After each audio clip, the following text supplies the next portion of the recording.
우선 통일과 나눔 이런 프로젝트로 우리 한국 선진화 포럼과 함께 이렇게 첫 강연을 시작하고 아마 앞으로는 산업 현장도 이제 시찰을 하고 그런 좋은 프로그램이 펼쳐질 거예요.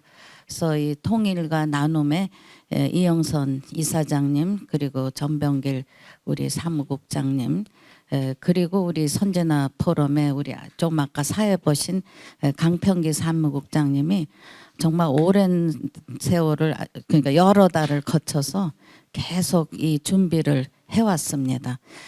그분들의 열정 속에서 이제 여러분들이 통일의 시대를 어떻게 열고 또 우리 젊은이들의 주인이 되는 시대에 여러분들이 어떤 리더십을 발휘할 수 있는지 이런 것들을 우리가 한번 생각해 보는 것도 이 시점에서는 매우 중요한 그런 일이 아닐까 생각해요.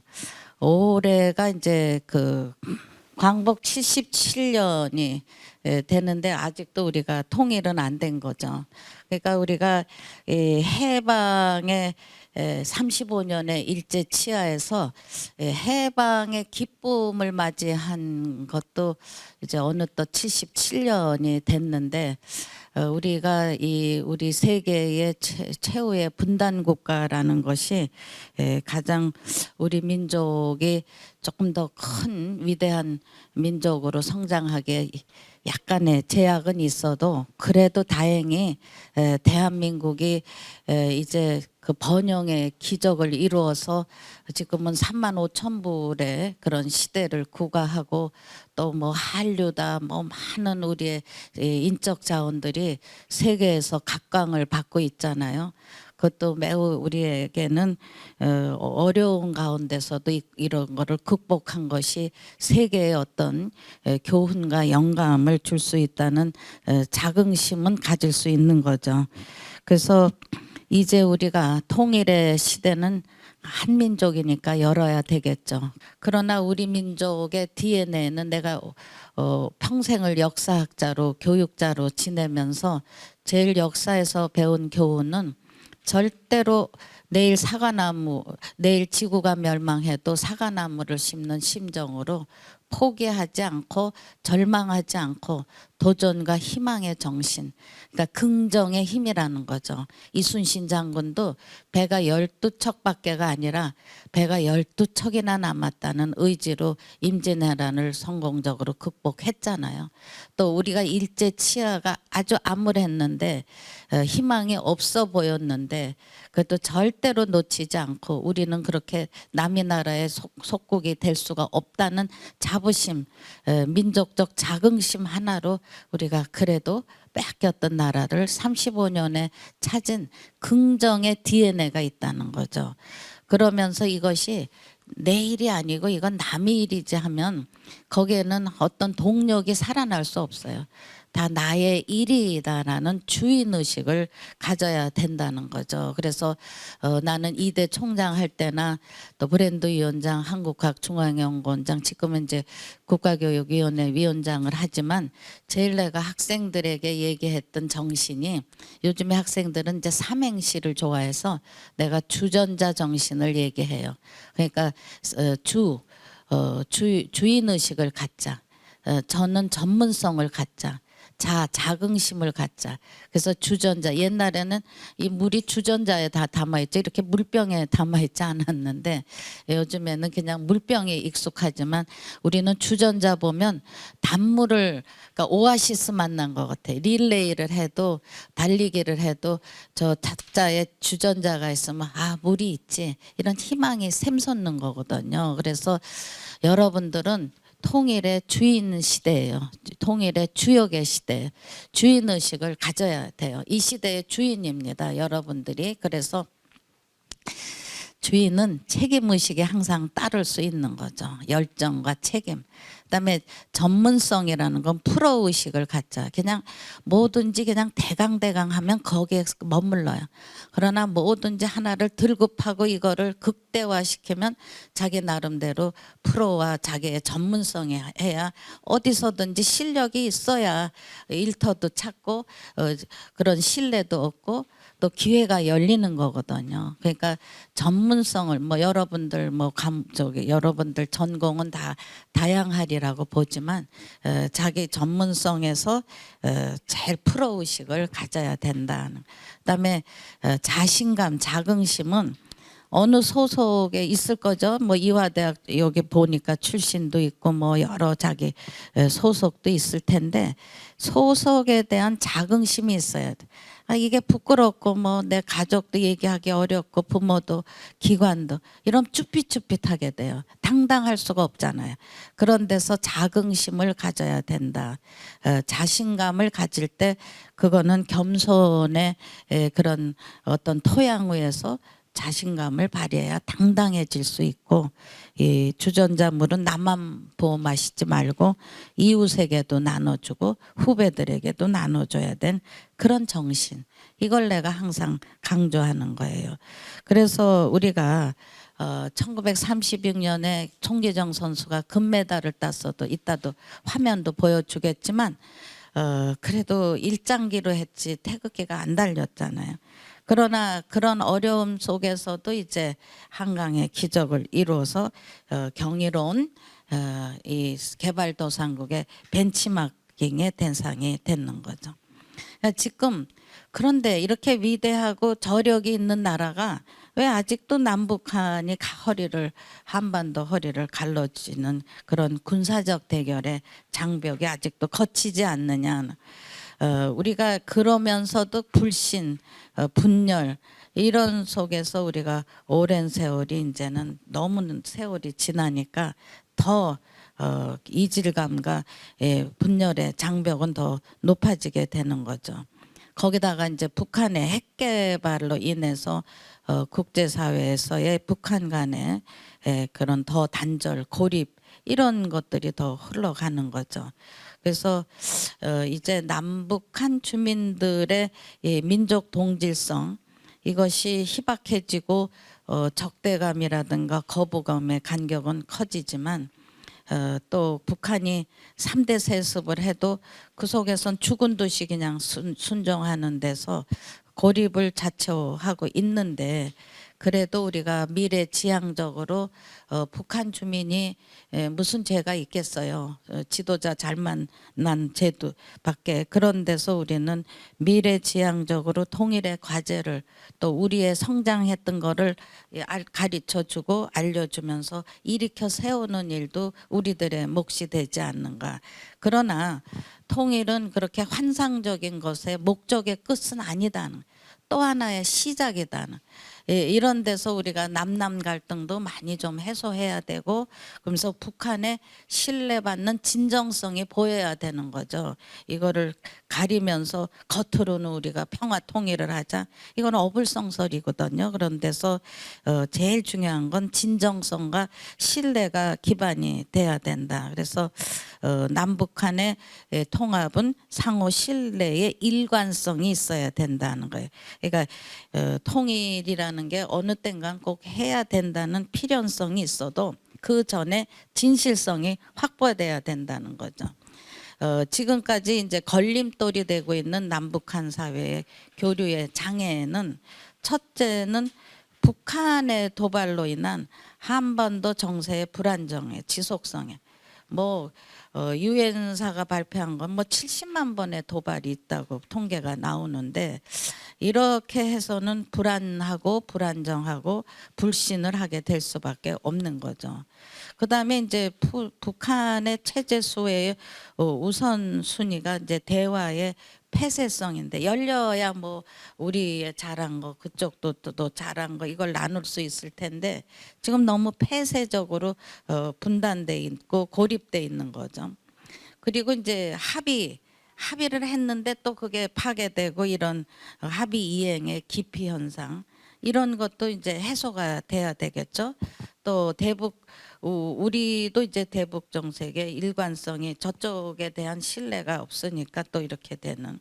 그래서 북한은 지나치게 체제가 안 바뀌어서 통일 정책에 장애가 있는 거고, 우리는 또 자유민주주의 국가라 이제 정권이 바뀔 때마다 또 연속성이 결여돼 있을 때도 있어요. 그래서 또 정보, 이런 정보와 대화의 주도권이 이제 좀 약해질 수도 있는 거죠.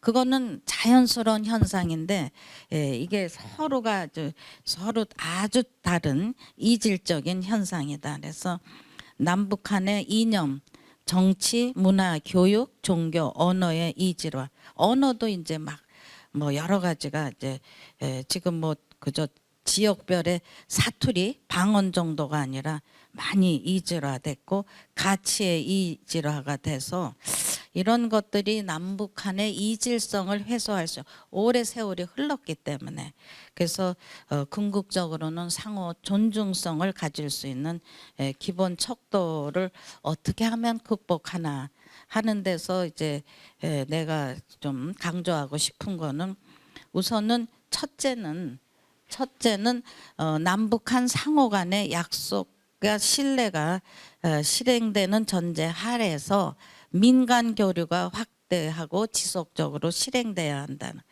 가장 우선적인 것이, 우리가 가장 가슴 뜨거운 것이 이산가족 상봉이에요. 그런데 이제는 1세대, 그때에 겪었던 1세대가 타계하고 2세대가 이제 접어들면서 서로의 동질감에 대한 기억이 점점 희석돼 가고 있잖아요. 그런 데서 지금은 뭐 완전히 이산가족 상봉이 잔들돼 있고, 그래서 부모와 자식, 형제 자매들의 간절한 혈육을 보고 싶은 염원을 저버리고 우리가 그냥 형식적인 통일을 이룬다는 것은 허울에 불과한 거다 하는 거죠. 만나고 싶은 가족도 지금 못 만나게 되는 처지에서 거국적으로 통일을 한다 하는 건 뭐 어떻게 보면 형식적인 허울에 불과하다는. 또 그러면서 가족과 친지 방문이 확대되면, 아 그래 우리는 같은 형제였고 같은 민족이었지 하는 동질감을 가질 수 있잖아요. 그래야 통일이 되는 거지. 이질적이고 아닌데 뭐하러 통일을 하겠어요? 같은 민족이었고, 우리가 사실 분단되기 이전에 5천 년의 거의 역사는 한민족이었던 거예요. 근데 지금은 완전히 분단이 아주 고식화돼 버린 거죠. 그러니까 서신의 왕래도 필요하고, 또 스포츠 교류, 문화예술 교류, 이런 행사들이 일회성으로 그냥 장식력으로 끝나는 것이 아니라 진정성을 가진 지속성이 있어야 돼. 선전장으로 돼선 안 된다 하는 거죠. 저도 한국학중앙연구원장 때 우리의 그 민속문화, 이거는 동질성이 있잖아요. 그걸 같이 유네스코도 등재하고 이런 작업을 해봤지만 그게 이렇게 지속성이 안 돼요. 우리는 그래도 자유로운 국가에서 그걸 펼칠 수 있는데 통제된 사회하고 하기가 그렇게 쉽지 않더라고요. 그다음에 이제 둘째는 전통 문화의 복원을 통한 동질성의 확보다. 그러니까 동질성 있는 걸 자꾸 찾아내면 결국 전통 문화잖아요. 현대 문화는 뭐 우리가 한류가 막 세계로 뜨지만 그들이 싸이를 알겠어, 말주 또 BTS를 알겠어, 이거 아니잖아요. 그러나 전통 문화는 같이 공유했던 거예요, 역사 속에서. 그래서 일제 시기에 많이 우리 전통 문화가 파괴됐잖아요. 그거를 우리가 남북한이 서로 협력해서 조사하고 복원에 착수하면 이것이 결국은 뭔가 세계에 더 우리의 문화적 위상을 널리 알릴 수 있는 그런 계기가 될 수 있다는 것.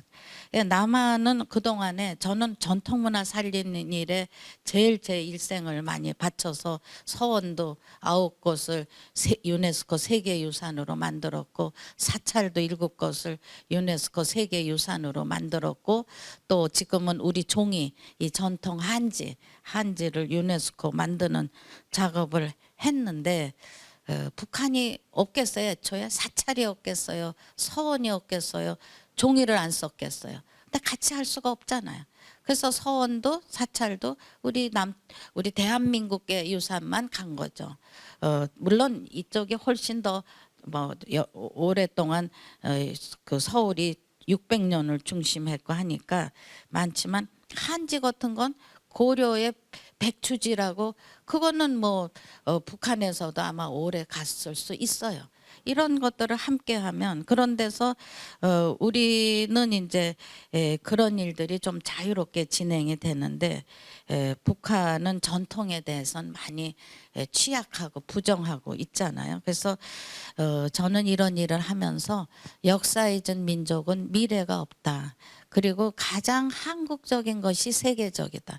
그러니까 세계에 나가면 뭐 우리가 막 서양화되고 이런 거를 우리 거가 아니기 때문에 칭송받는 게 아니라 우리 고유의 한복이라든가 내가 아제르바이잔 바쿠에 가서 2019년 7월 6일에 한국의 서원이 유네스코에 등재됐는데 그때 이제 많은 우리 그 문화재청이고 다 갔지만 유림들이 8분이 갔는데 한복에다 그 아주 흰색의 도포 그리고 갓을 쓰고 가셨는데 제일 인기였어요. 거기 1,000명에 가까운 청중에서 다들 와서 구경하고 손 붙잡고 특히 이 갓이 그 모자가 너무 멋있다 해가지고 그런 데서 우리는 일상적으로 우리 걸 아니까 그렇게 귀중한 거를 잘 못 느끼는데 나가면 뭐 지금은 호미가 아주 인기 종목이잖아요.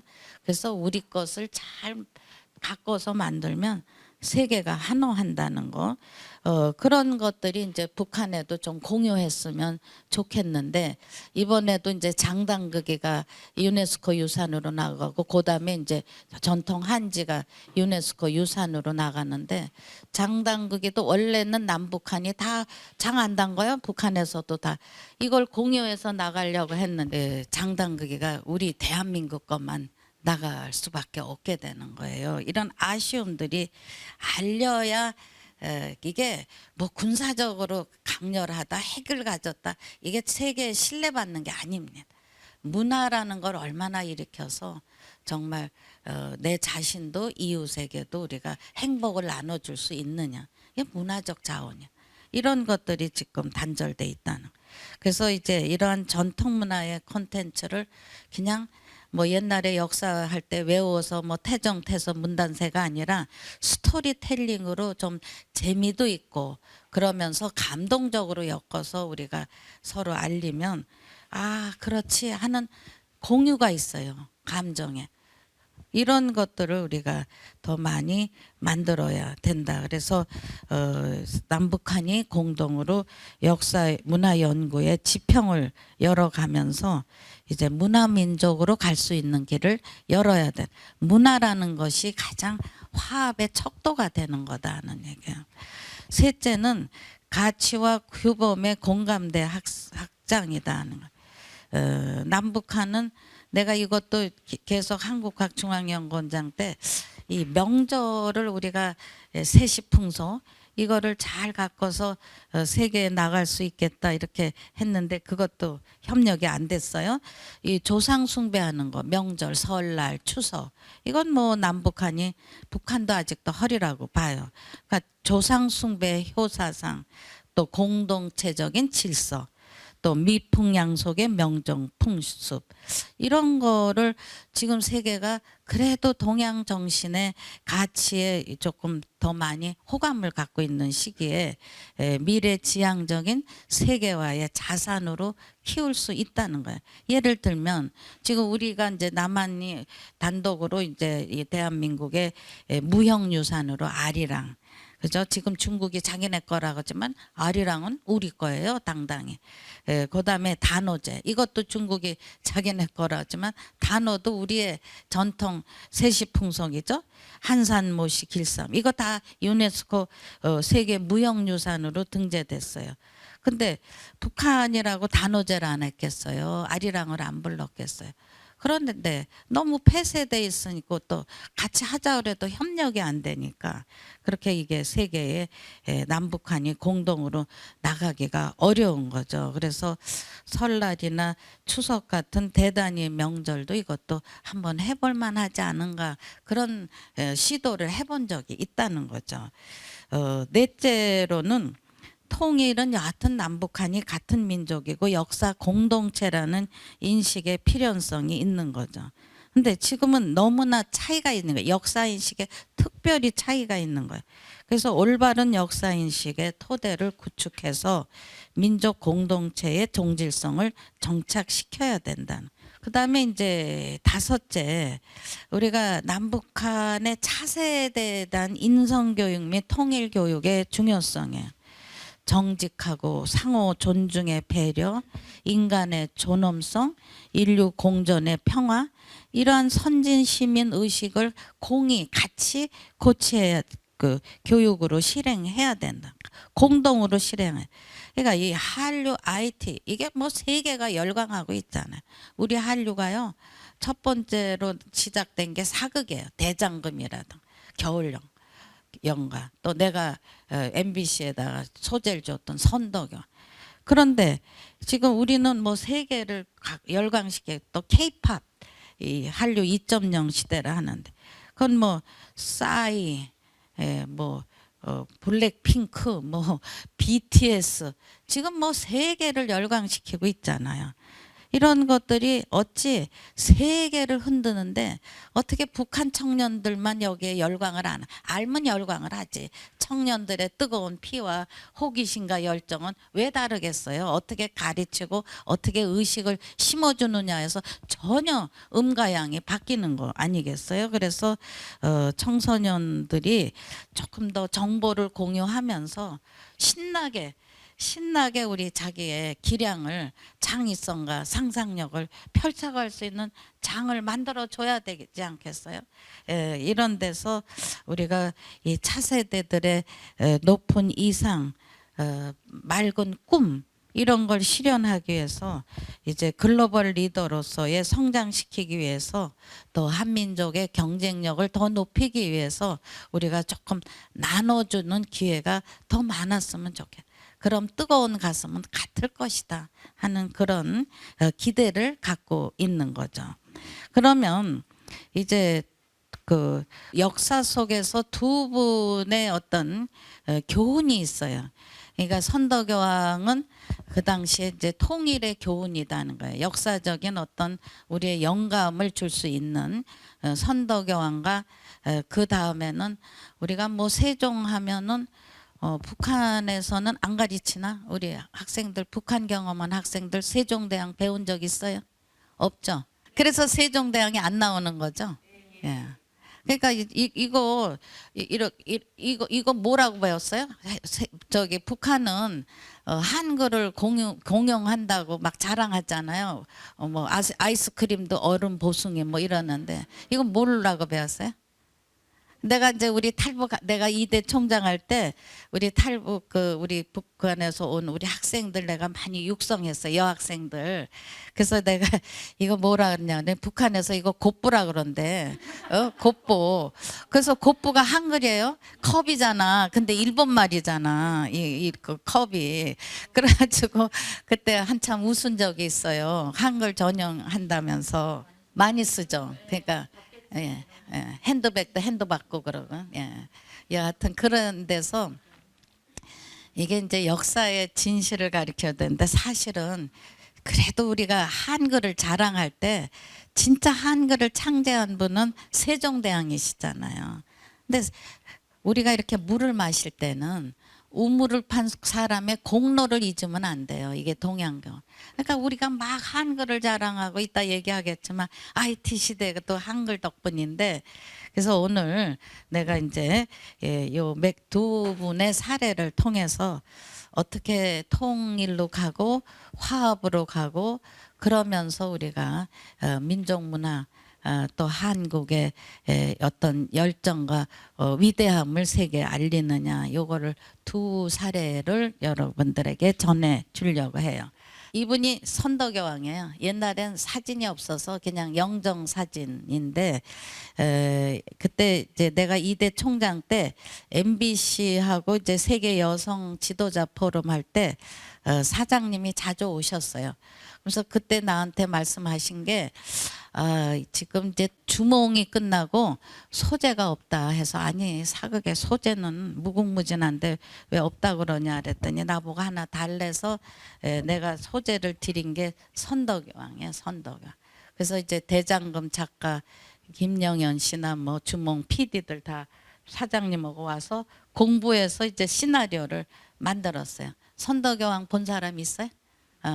근데 이제 나는 선덕여왕을 이제 통일의 기초를 닦은 리더로서 이제 주로 좀 재밌는 얘기도 하고 했는데 이 시나리오를 작성하면서 이제 미실이 있잖아요. 미실이 고현정이가 한 미실이는 좀 우리 역사학자들은 실존 인물로 안 치는 학자들이 많은데 하여튼 사극이니까 미실이를 해가지고 고현정이 막 연기를 잘하니까 선덕여왕 시대보단 미실이를 막 안 죽이고 계속 이어가는 거예요. 이게 시청률도 있으니까. 그래서 내가 이제 그만 죽이고 이제 선덕여왕 시대를 열어라 하는 에피소드도 있는데 여하튼 내가 동남아 또 카자흐스탄이라든가 이런 데 갔더니 아주 대박을 터뜨린 사극이었어요.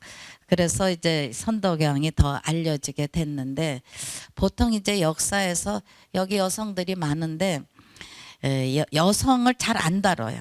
그리고 이제 삼국 통일의 주역을 보통 역사에선 김춘추, 김유신을 중심으로 쓰잖아요.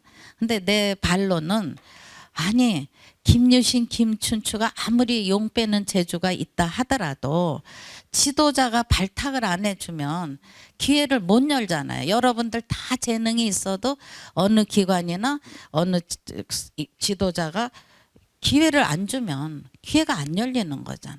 그러니까 김춘추, 김유신 누가 뽑았냐? 거기서부터 하면 선덕여왕이 뽑았어요. 그래서 내가 선덕여왕에 왜 주목을 했냐면 물론 내가 여성사도 다루고 여성사 학회장도 했지만 리더라는 거는 리더의 가장 중요한 덕목은 사람 볼 줄 알아야 돼요. 혼자서 하는 게 아니잖아. 모든 일이. 그러니까 어느 기관이나 나라의 리더는 사람 볼 줄 알아서 좋은 참모들이 옆에 있어야 된다.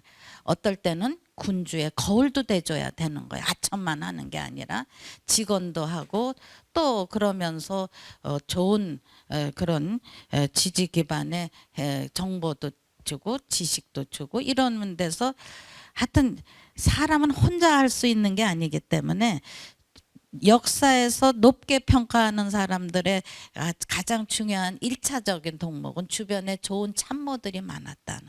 그래서 내가 항상 역사에 주는 메시지는 좋은 능력도 좋은 인연으로 얽혀야 자기 인생도 성공하고 역사도 성공할 수 있다. 악연으로 얽히면 아무리 좋은 능력도 악연으로 얽히면 자기 신세도 망치고 세상도 망치는 일이 허다하잖아요. 그런 데서 내가 이제 선덕여왕과 세종대왕을 높게 평가하는 건 좋은 참모들이 너무 많았어. 근데 좀 어리석은 리더는 좀 똑똑하면 그냥 견제하고 쳐버리잖아요. 근데 이분들의 큰 덕목은 그걸 육성했다는 거죠. 믿어주고 밀어주고. 그러니까 사람 볼 줄 안다. 진짜와 가짜를 구별할 줄 알아요. 처음엔 아첨하는 무리가 달콤하겠죠. 그러나 그게 해독이 된다는 것까지 알아야 리더의 자격이 있다 하는 거죠. 그게 내가 제일 높게 평가하는 선덕여왕과 세종대왕의 가장 중요한 덕목이다 하는 얘기예요. 그래서 여러분들이 얼만큼 역사를 아는지는 모르지만 김춘추는 라이벌 왕족이에요. 집안의 아들이요. 그러니까 의심하려면 한참 의심할 수 있어요. 김유신은 가야 사람이에요. 신라의 원래 토착민이 아니에요. 의심하면 한참 의심해요. 그러나 김춘추와 김유신의 어떤 애국심, 책임감, 그리고 신뢰하는 능력 이거를 보고는 그들을 믿어주고 의심만 하면 연산군 같이 되잖아요. 다 죽여버리면 누가 오고 정치를 하겠어요. 이런 데서 선덕여왕의 사람 볼지 않은 해안 이게 매우 중요하다. 그런데 이제 또 선덕여왕의 균형이에요. 그러니까 무력으로 지금 전쟁 시대니까 통일 전쟁의 시대니까 이런 하랑도를 이끄는 지도자의 역량도 필요하지만 또 하나는 모든 것은 무기보다 무서운 건 분열이라는 거죠. 정신적인 분열. 그래서 정신적인 지주가 그때는 불교 나라니까 불교 국가 사상이 불교니까 자장율사라든가 원효대사라든가 이런 승려들을 하나의 정치적인 참모로 또 함께 기용해서 잘 잡아주는 거죠. 그러니까 전쟁에서 무력으로 승리하는 길과 백성들의 위안을 받고 희망을 주는 정신적인 지주 이걸 한꺼번에 선덕여왕은 화합하면서 이끌어갈 수 있었다 하는 얘기예요. 또 하나는 외교적인 해안이에요. 모든 것에 전쟁도 그렇고 외교도 그렇고 제일 중요한 건 정보잖아요. 정보. 정보가 없이 어떻게 뭐 전략을 세울 수 있겠어요. 그런 데서 지피지기 백전백승이라고 적을 알아서 정확한 전략을 세우는 작전. 그런 데서 이제 선덕여왕이 당나라도 만만치 않으니까 당나라에도 유학생을 보내고 정탐하는 거지. 정탐을. 또 사신도 보내고. 그러면서 또 고구려에는 또 첩자도 보내는 거잖아요. 첩자. 김춘추가 들어갔다가 어떻게 별주부전 활용해서 빠져나왔잖아요. 그런 데서 선덕여왕은 고구려를 들어가 보니까 엄청 강성했는데 지배층의 분열로 이제 그 동력이 떨어지기 시작을 하는 거예요. 그런 데서 이제 더욱더 무기보다 무서운 건 분열이다. 이러면서 이제 단합의 시대를 여는데 사회 통합의 시대를 열면서 신라의 지지 기반을 확실하게 탄탄하게 조성을 하는데 선덕여왕의 또 탁월한 해안은 이거를 강압적으로 뭉치자 그래가지고 뭉칩니까 사람이? 이제 문화적인 거를 만들어 주면서 막 가슴으로 우러나는 단합의 그런 마음들을 열게 하는 거예요. 그게 문화적인 창조예요. 그러니까 집집마다 다니면서 우리 뭉칩시다. 그때 미디어도 없는데 어디다 대고 뭉치자고 하겠어요. 그러니까 이제 그거의 대표적인 포상이 경주에 가면 첨성대가 있잖아요. 첨성대. 요거는 몽고가 1231년 고려 때 쳐들어와서 목탑이니까 불질러 버려서 터만 있어요. 한마디로 얘기하면 이거는 민생의 탑이고 이건 안보의 탑이에요. 그러니까 지도자는 그 민생과 안보를 챙겨야 백성들에게 신뢰를 받고 또 그 시대를 번영으로 이끌어갈 수 있는 거죠. 그래서 이제 단합의 차원에서 제일 중요한 건 잘 먹고 잘 살게 만드는 것이 제 1차적인 단합이지 백성들을 굶어 죽이는 리더를 어떤 리더 백성들이 믿고 따르겠냐고. 그러니까 이제 이거는 민생의 탑이라는 거는 농민들에게 이 농업사회니까 농사의 때를 가르쳐 주는 거예요. 그러니까 그냥 아무 때나 씨 뿌리고 이런 게 아니라 하늘의 때 계절의 변화에 따라서 씨 뿌릴 때 씨 뿌리고 잡초 제거할 때 잡초 제거하고 뭐 이런 것들에 수확할 때 수확하니까 훨씬 수확률이 체계적이 되니까 늘어나는 거예요. 그러니까 이제 아무래도 선덕여왕을 따르게 되고 이분은 또 구휼이라고 복지 정책을 엄청 펼쳐요. 그래서 선덕여왕을 따르는 사랑하는 그 백성들의 이야기가 많이 나옵니다. 지기서라서부터. 근데 이게 이제 9.1m예요. 지금 경주 시내 한복판에 있어요. 9.1m인데 그냥 가서 보면 아 그냥 작은 굴뚝 하나 있는데 뭐 이거 대단하다고 하냐 하지만 이게 아주 작지만 아주 야무진 천문 관측 기구단. 천문 관측 기구야. 그러니까 동양의 최초의 천문 관측 기구예요. 그래서 동양 최초의 그래서 여기에 남쪽으로 이제 창문이 하나 있어요. 그리고 여기는 12단이야. 여기. 요것도 네모나게 하면 쉬운데 요걸 둥글렸어요. 그러니까 이게 햇빛과 이런 거에 고도 측정에 조화를 이루는 거예요. 그러면서 이렇게 원형이 저기 좁혀가잖아요. 여기도 12단이 12단. 이거는 1년에 12달을 상징하는 거예요. 그리고 이거를 곱하면 24절기를 얘기하는 거예요. 그래서 이게 하지가 되면 해가 연로해서 밑바닥까지 와요. 측정할 수 있는 거죠. 이제 지금 이제 추분이 지나고 동지가 오면 빠져나가요. 그러니까 계절의 변화를 일으켜. 그리고 여기는 흙을 쌌어. 그러니까 이 구멍으로 들어가서 이렇게 속도 삐죽삐죽해. 이걸 딛고 올라가서 요 높이에 올라가면 해와 달, 구름, 그리고 별자리 이 움직임을 육안으로 관측할 수 있는 거예요. 그래서 선덕여 왕은 632년에 즉위를 하셨어요. 그래서 647년에 세상을 떠나셨는데 요게 한 640년대에 이게 구축이 돼서 1400년을 절대로 지진이 나도 흔들리지 않고 그대로 유지된 천덕여왕의 책임 정치를 엿볼 수 있는데 한 3년 전인가 포항 쪽에 지진에서 요게 약간은 흔들렸다는데 뭐 크게 문제가 없었어요. 그러니까 이 1400년을 이렇게 유지할 수 있었던 힘, 그건 선덕여왕의 통일의 의지 속에서 가장 중요한 건 허황된 통일이 아니라 백성들에게 지지를 받고 그들을 위한 통일을 만들어준 그런 책임의식이 내내 1400년 내내 흔들리지 않는 가장 대표적인 민생의 탑이다 하는 거예요. 그 다음에 요거는 황룡사 구축 목탑인데 이제 여기서 조금만 더 가면 이제 분황사가 나와요. 그거는 지금 실물이 있는데 바로 분향사 맞은편에는 아주 광활한 터만 펼쳐져요. 이게 이제 몽고가 1231년에 고려시대 쳐들어와서 요거 그냥 세워놓으면 선덕여왕 때 민족정기가 다시 일어나서 이게 자기네가 이제 공략을 하기가 힘들겠다고 불태워버린 거예요. 마구잡이로. 근데 선덕여왕이 이거를 황룡사는 이제 진흥왕 때 세웠는데 요거 탑은 선덕여왕 때 세운 이유가 이 목탑이에요. 이게 80m, 80m.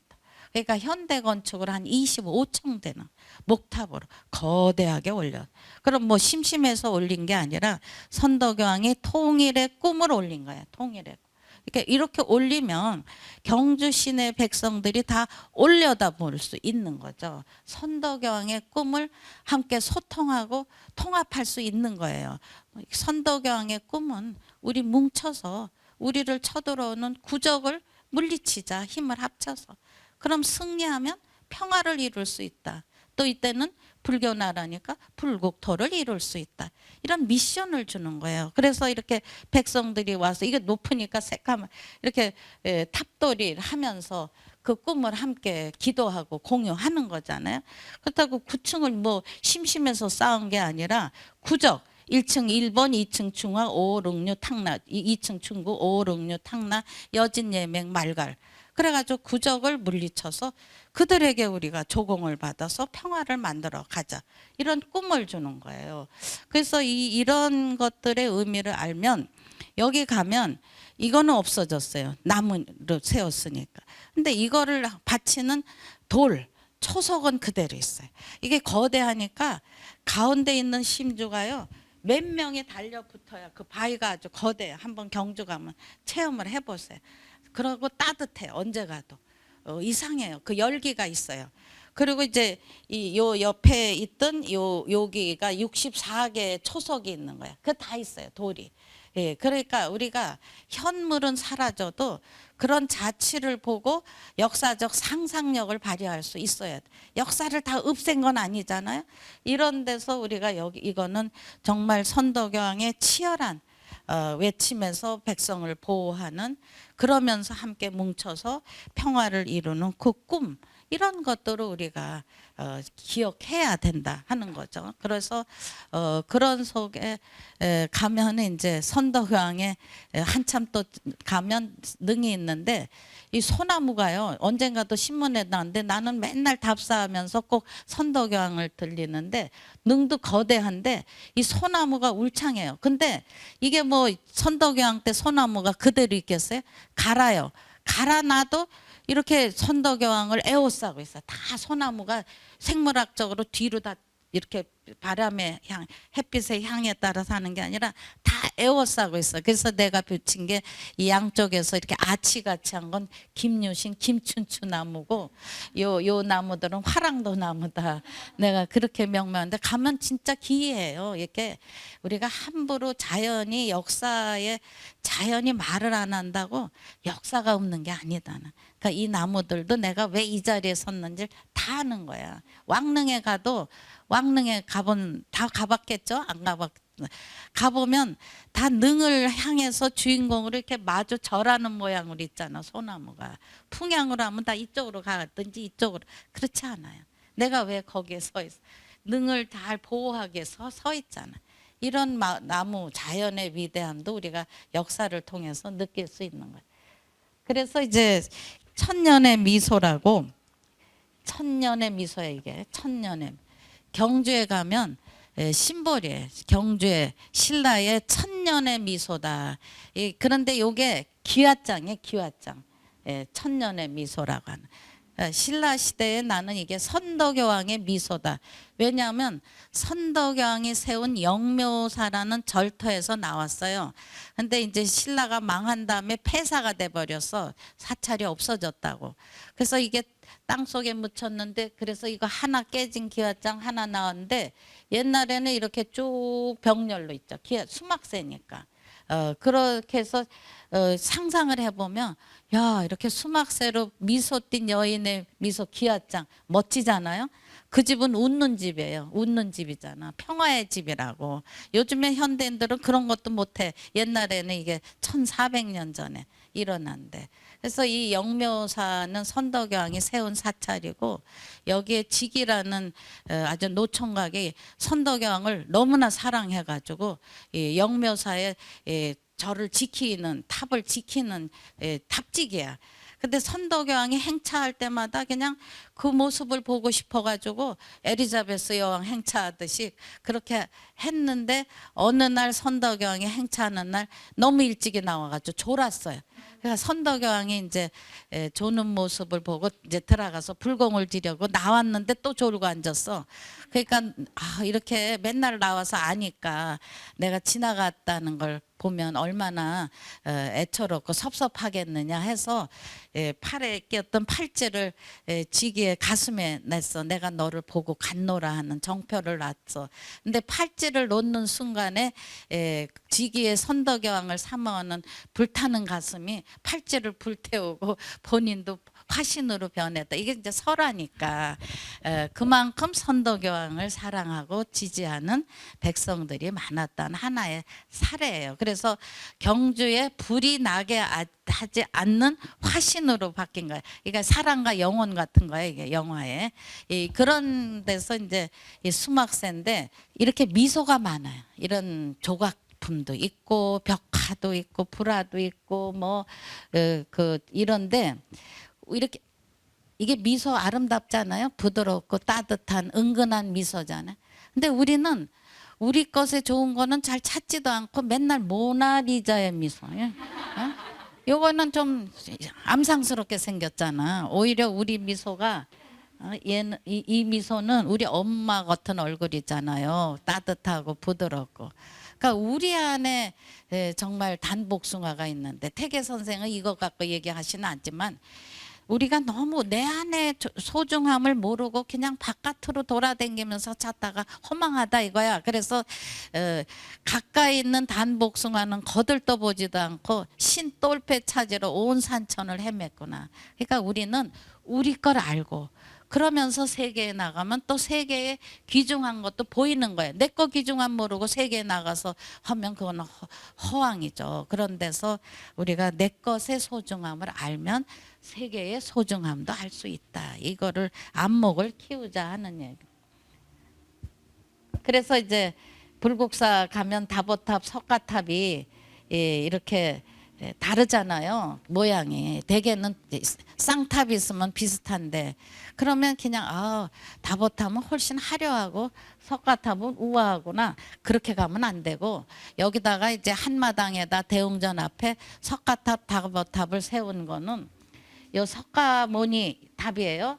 요건 다보열의 탑이야. 그러니까 요건 석가열의 탑이고 요건 다보열의 탑이야. 석가열애가 영축산에서 법화경을 설법할 때 선배 부린 다보열애가 야, 너 그거 진리에 맞다 하고 인증해준 천배가 다보열애예요. 그러니까 석가탑과 다보탑이 있을 때 훨씬 여기에 권위가 세워지는 거다. 그래서 다보열애가 칠보의 탑에 같이 불러서 인증을 해준 거다. 그러니까 다 스토리가 연결되는 거예요. 그 다음에 여기에 이제 무구정강 다란이가 나왔어. 이게 751년에 석가탑에 넣는데 751년에 근데 1966년에 이 해체 복원 수리할 때 석가탑 속에서 무구정강 다란이경이 나왔는데 이게 가장 우리가 이제 발견한 것 중에선 최고의 오래된 그러니까 1300년이 돼. 그러니까 우리 한지가 1000년 이상을 간다는 거예요. 그래서 어느 나라 한지보다 우리 것이 가장 오래 가고 견고해요. 그래서 사진이고 지금도 그림이고 하면 가장 좋은 그런 기반이 돼서 지금 루브르고 이태리에서도 우리 거 복원용지로 쓸 거 아니에요. 우린 100년 살면 죽고 가지만 이게 1000년 이상을 유지했다는 거죠. 그래서 내가 이런 한지들을 엄청 많아요. 지천년 견500 비단은 500년 가고 종이는 1000년 이상을 가는. 그리고 이런 양피지는 500년 이상 못 갑니다. 다 바스러져요. 그런 데서 우리 거를 이제 복원용지로 사용하기 시작을 한 거예요. 그다음에 이제 세종대왕의 이제 사회 통합의 리더십인데 세종대왕은 조선왕조의 네 번째 임금으로 1418년에 22살의 나이로 즉위했어요. 22살의 나이로 즉위했는데 이분이 1450년에 세상을 떠나요. 그래서 32년을 제위했어요. 그러니까 뭐 정치, 경제, 국방, 교육, 문화, 뭐 음악, 미술 뭐 안 다룬 게 없으셔서 엄청 업적이 많아요. 업적이 많아서 아주 이 실록이 방대합니다. 근데 나라 이제 몇 명의 학자들하고 세종대왕 실록을 한 10년을 아주 촘촘히 읽었어요. 감동의 연속이었어요. 그래서 나는 누구를 제일 최고의 리더를 뽑느냐면 나는 세종대왕을 뽑고 바로 여기 강화문에 가면 세종대왕 동상 있잖아요. 그걸 내가 오세훈 시장 먼저 임기 때 제안한 거예요. 왜냐하면 세종로에 세종대왕 이분이 세계적 리더인데 그래도 이순신 장군과 함께 동상이 있어야 되지 않겠냐 해서 그게 이제 많은 사람들의 공감을 얻어서 동상위원회 구성돼서 여러 가지를 다 토의하면서 2009년 10월 9일에 대통령 참석하시고 제막식을 한 거예요. 어느 나라 동상이 엄청 많지만 책을 들고 있는 동상은 우리 세종대왕 한 분이십니다.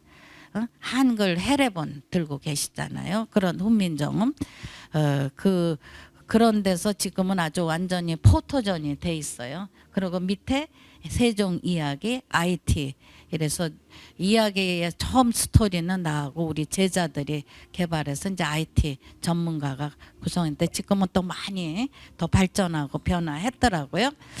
그래서 이 세종대왕에 대한 우리의 어떤 존경심 이런 거에 나는 가장 큰 감동이 이분에게는 따뜻한 가슴이 있었다. 진정한 인간 사랑이 있었다. 리더는 인간에 대한 사랑이 없으면 자격 없어요. 냉정한 사람은 자기 꽃길 성취만 생각하지 우는 아이가 옆에 있어도 안 보이는 거예요. 따뜻한 가슴이 있으면 불쌍함이 제가 왜 울지? 세종실록에서 우리가 제일 먼저 보는 게 우는 집 잃은 아이 부모 찾아줘라. 잘 안전하게 했다가 집 찾아줘라. 이게 세종의 제1성이에요. 그러니까 그만큼 사랑이 가득한 분이에요. 리더는 사랑이 있어야 돼. 그러니까 우리가 맨날 관용 뭐 이러지만 따뜻한 가슴이 있어요.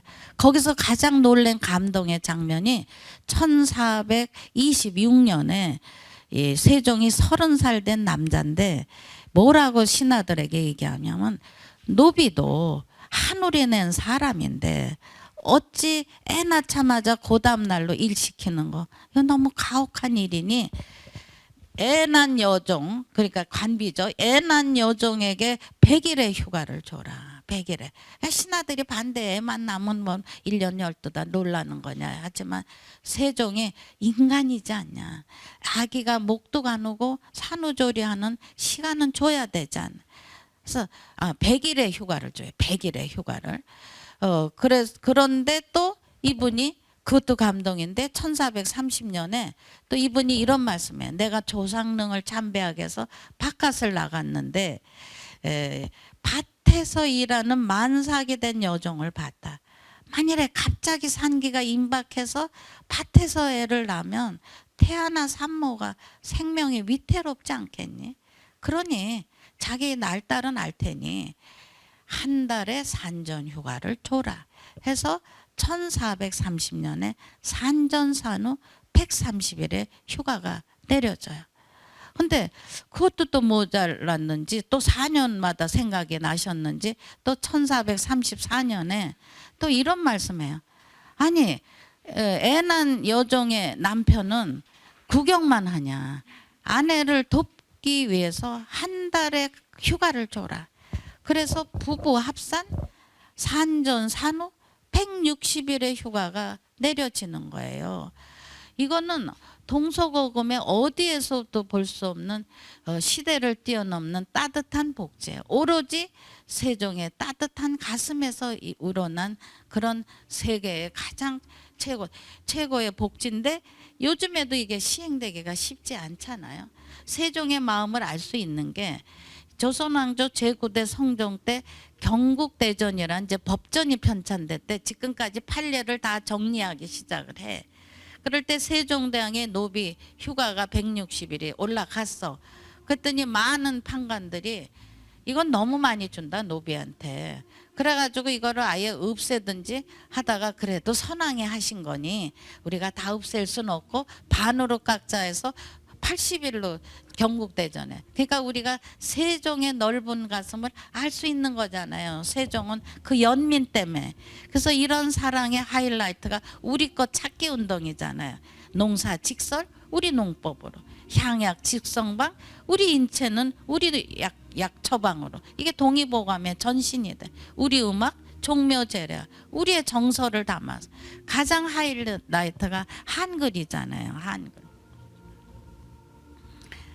이 한글에 이제 그 양반들이 반대할 때 왜 한문이 있는데 한글을 하냐 할 때 일성이 세종의 일성이 옥에 갇힌 죄수가 자기 판결문이 자기한테 유리한지 불리한지도 글을 몰라서 모르면서 억울하게 넘어가는 그런 억울함 원망을 없게 하기 위해서 억울함을 얻기 위해서 나는 그들에게 문자의 힘을 실어주려고 한다.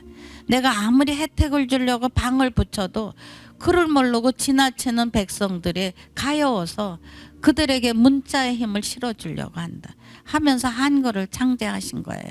한글이 여러 가지로 이제 위대하다 하는 건 다 알아요. 한글 없으면 우리가 이렇게 받아쓰기도 어려워요. 유네스코의 문맹 태치의 상의 이름이 세종대왕 상이에요. 우리는 한글 덕분에 문맹이 거의 없는 나라의 1등 국가예요.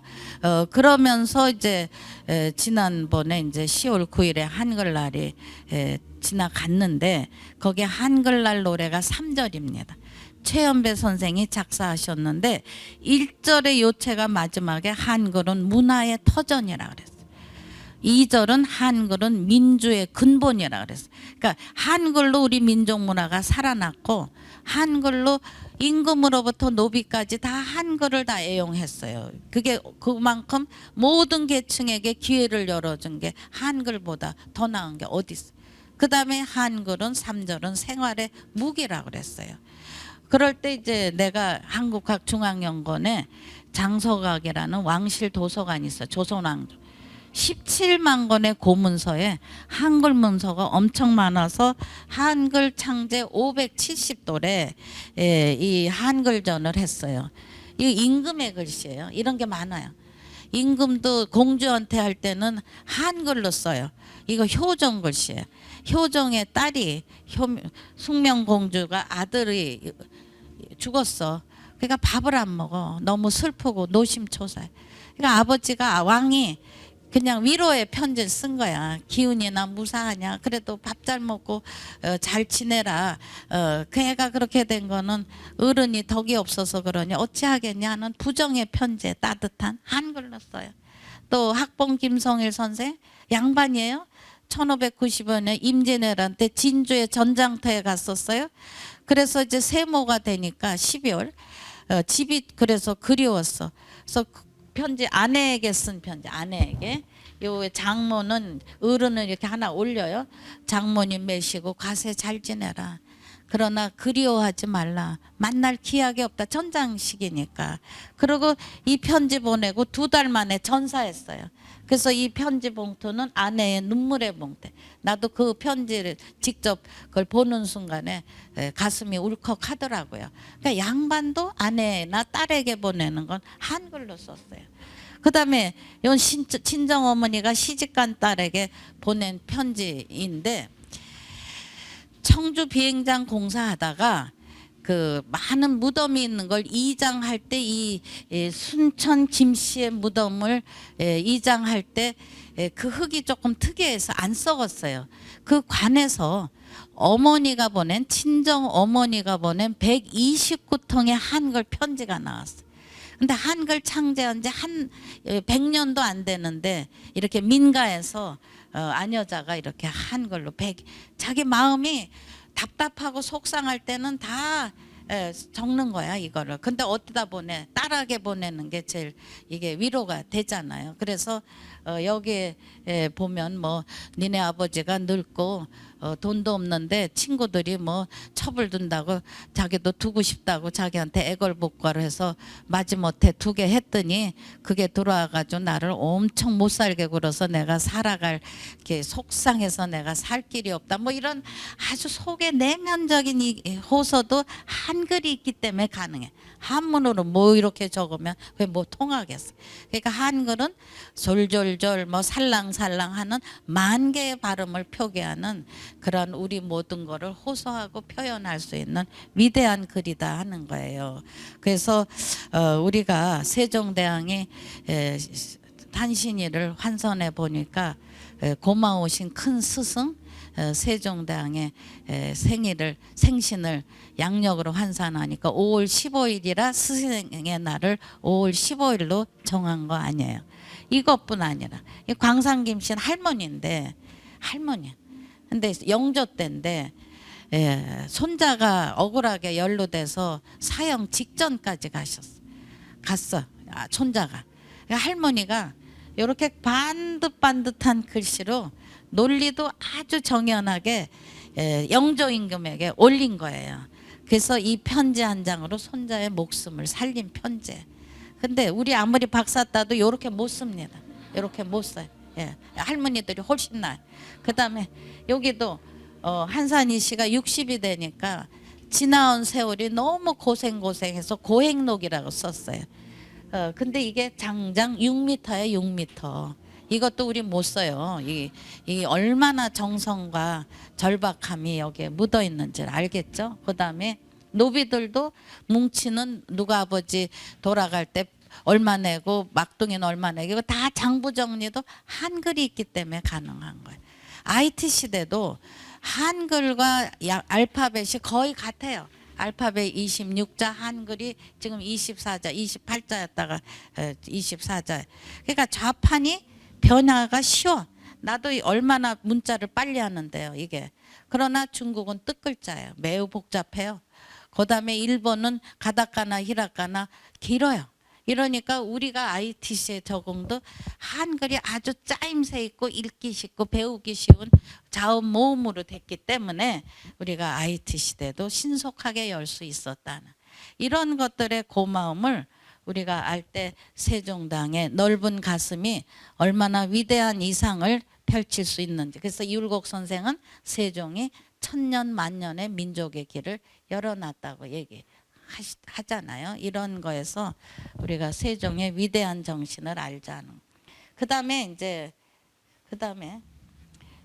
우리가 이제 우리 문화를 우리끼리도 이제 보석이 있는데도 우리가 몰라서 못 만드는 게 많아요. 그러니까 우리 거를 알기 위해 노력을 하면서도 또 세계에 나갈 때는 얼마나 우리가 세계에 공유할 수 있는 특별한 가치가 있는 유산이 많은지를 우리가 심층 탐구해야 돼. 그럴 때 이게 세계 유네스코 유산 이게 문화적 위상이에요. 우리가 해외에 관광 갈 때도 다 유네스코 유산 찾아다니는 거예요. 캄보디아의 뭐 앙콜와트라든가 인도네시아의 뭐 보로부드로 사원 다 유네스코 문화유산이에요.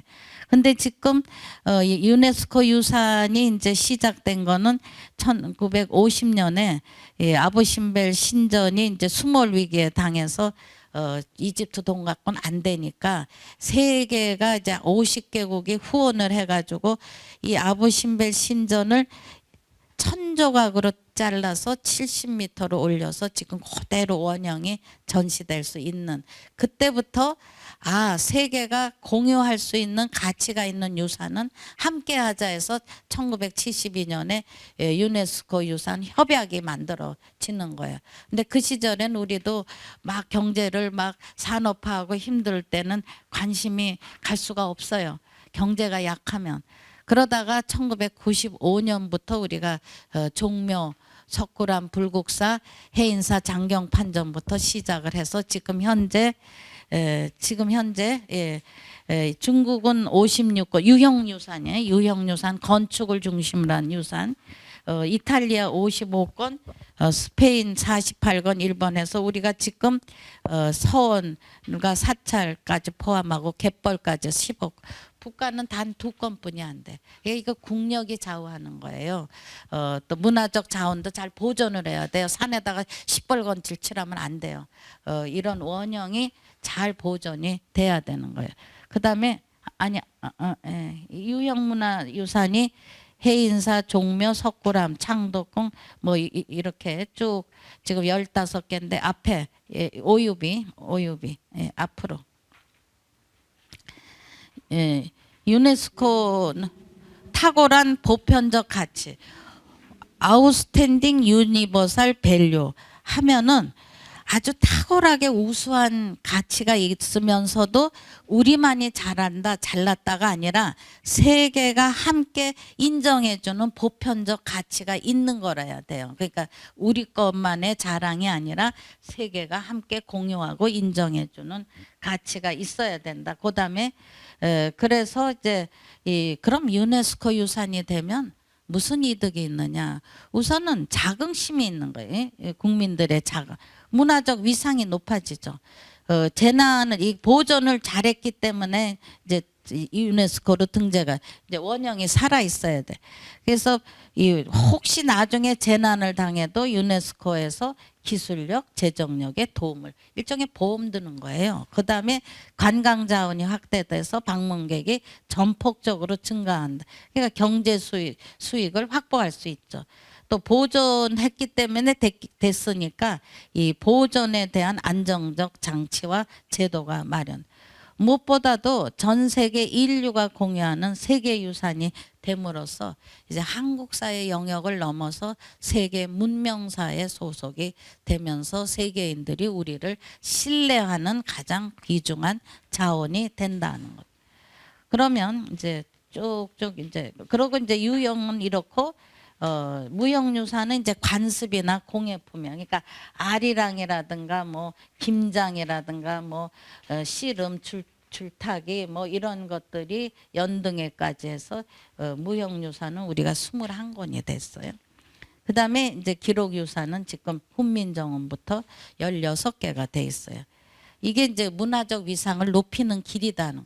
그러니까 나는 이것이 올림픽에 금메달 따는 것만큼 위대한 일이다 하는 얘기예요. 그다음에 그래서 이제 우리 유산이 종로에 이제 종묘가 있잖아요. 종로 삼가에 가본 사람 있어요? 손 들어봤어요.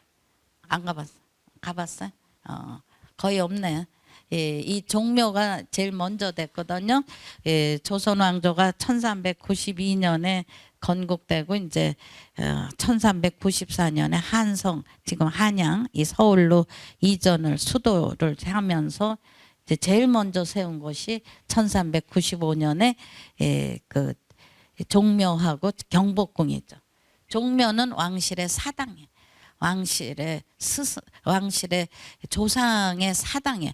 그러니까 무덤이 아니고 위패를 모시고 제사 지내는 사당이고 무덤은 이제 돌아가신 시신이 거기 안장되는 거죠. 그래서 요거는 정통성이다는 거예요. 정통성. 그러니까 경복궁의 좌측에 동대문 쪽으로 있는 것이 종묘고 또 이 경복궁의 우측에 인왕산 밑에 있는 게 사직이에요. 그래서 우리가 임금이 즉위하면 종묘 사직에 고한다. 이런 얘기 많이 하죠. 사직에. 사극에서도. 왜? 종묘에 고해. 이거는 정통성이에요. 뿌리 깊은 나무는 바람에 흔들리지 않는다. 그런 일념에서 우리가 돌아간 조상을 잘 제사 지내면서 그분의 하늘로 올라간 그분의 음덕이 이 땅에 내리면 번영을 기원하게 되는 거예요. 그래서 정통성이에요. 그러니까 유교적 정통성이죠. 요건. 그다음에 사직은 종묘 사직이다 하면 이게 두 단이에요. 가보면 뭐 아주 굉장히 또 어떤 감동을 주는데 사단은 국토의 안보의 신이고 직단은 오곡의 신이에요. 그러니까 사단은 안보, 직단은 민생의 신에게 제사 지내는. 그러니까 예나 지금이나 지도자는 임금이나 지도자는 민생과 안보를 철저히 챙겨야 한다 하는 그런 일념에서 제사를 지내는 거예요. 그 다음에 이제 석굴암과 불국사 아까 얘기했던 다보탑과 석가탑이 있고 다 이것도 불교의 원리에서 대웅전, 비로전, 극락전 이렇게 다 구성이 되는 거예요. 석굴암도 옛날의 기능이 더 오히려 항온항습 기능에서 절대로 결로 현상이 없었는데 일제가 수로를 옆으로 떼서 그러면서 이제 결로 현상이 생기고 또 현대에서 이걸 바꾸면서 옛날만 못해요.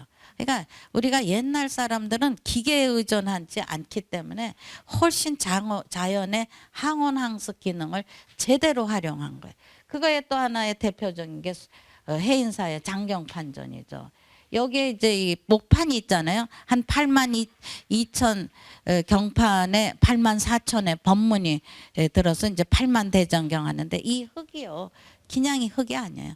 진흙, 소금, 숯 이런 걸 아주 가장 적절히 배합을 해가지고 여기에 썩지 않고 통풍 이 창문도 이리 내고 저리 내면서 항온 앙습 기능이 이건 뭐 세계적으로 인정받은 거잖아요.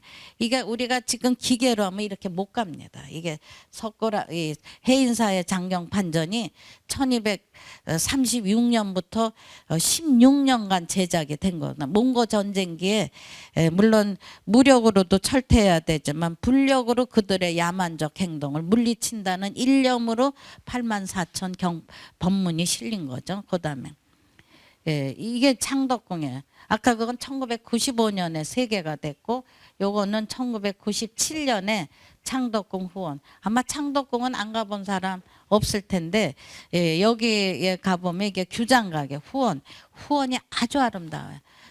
그 궁궐의 후원이 다 아름답지만 특히 창덕궁의 후원이 아주 무궁무진한 아름다움의 길이에요. 여기에 보면 뭐 임금과 왕자들이 뭐 흥청방정 노는 게가 아니에요. 학습장에 학습 정서 함양 임금의 공부 이거 규장각 도서관이다. 그리고 왕자들의 정서 함양을 할 수 있는 학습장에 이거 유네스코 유산이죠. 넘어가세요. 그리고 이제 수원 화성 요건 1997년에 똑같이 유네스코 등재됐는데 요건 행궁은 일제시대에 병원으로 해서 막 파괴한 거를 다시 복원한 거예요. 그리고 이제 요게 이제 화성이 쭉 있고 요게 행궁이 정조임금이 왜 해경궁 홍시 한가변도 여기서 했잖아요. 근데 요게 방화 수류정이란 거는 요게 이제 군사 시설도 되잖아요. 화성이. 그런 때 요게 동쪽에 있는 막루야. 감시하는 막루인데 이렇게 아름다운 정자로 만들었어요. 그러니까 오히려 신하들이 정조임금한테 아니 군사시설은 튼튼하게만 하면 되는데 왜 이렇게 아름답게 강조해서 공정만 자꾸 늦추게 되느냐 했더니 임금이 하시는 말씀이 아름다움은 적도 이길 수 있느니라. 아름다움은 뭐든지 이길 수 있느니라. 그래가지고 이게 16각의 정자인데 우리나라 정자 중에서 아주 아름다운 정자 중에 하나에 가보세요. 가까워요. 근데 수원하면 맨날 왕갈비 먹으러만 가지 수원갈비 이렇게 아름다운 문화가 있다는 거. 또 윤건능도 있잖아요. 용조사도 있고. 그다음에 고인돌 이건 2000년에 됐어요. 강화, 고창, 화순. 그래서 이건 한 50톤이고 한 이거 200톤이나 되는 청동기 시대의 지배자의 무덤에 고인돌이 우리나라가 세계 고인돌의 40%를 차지하고 있어요. 우리나라가 고인돌의 나라예요. 비슷한 게 영국에도 있고 다 있는데 우리나라 고인돌이 아주 특이해. 요거는 여기다 관을 넣고 요건 속에다 관을 넣어서 이런 건 처음엔 발견이 잘 안 됐었어. 근데 농사 개발하다가 이제 나오고 해서 엄청난 한 3만 5천 개 이게 유네스코에 등재가 된 거예요.